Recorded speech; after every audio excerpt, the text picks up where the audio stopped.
self-made man that's owned Slaymaker Fine Art in the heart of Wrigleyville since 1979. He also owns 18 apartments across the Windy City. But Woody wasn't supposed to be here.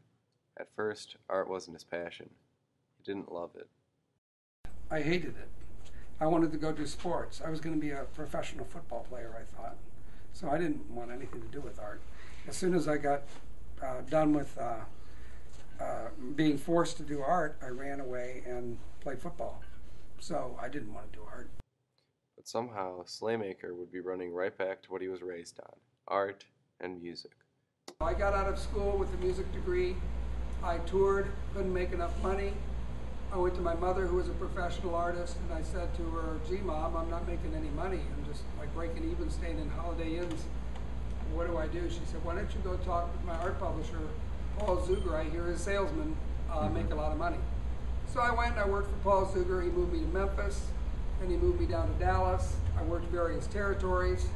Then I worked overseas in Australia, New Zealand, South Africa, Japan, where else? Everywhere in Europe. Worked all over the world. Then I came back, eventually worked my way up in the company, and he said he wanted me to be a sales manager, so he moved me to Chicago. So then I took over the Midwest with a set of salesmen. Then in 1989, he owned 28 art galleries, which was too much. He got in financial trouble, and so he sold me the wholesale business. So I bought his business from him. So I was in Chicago as a sales manager. I bought his business. Now I do the same thing that he did with a lot of the same people that he used. And so Woody went straight to the top with Slaymaker Fine Art. His company's home has attracted countless influential people, such as the mayor of Russia, who went there to throw a party, or Johnny Depp, who visited to film his 2009 movie Public Enemies. But even with all the success in art, his passion for music still remains. It has grown in not only him, but in his children. Slaymaker has made his kids ceaselessly practice piano just like his mother did to him. And it's grown on him. Now, my younger daughter's 11. She's going off to Interlochen Music Academy this week, which is in Interlochen, Michigan. You know where that is? So she's a good pianist. She's talented, her teachers say. And I know she is because I trained her.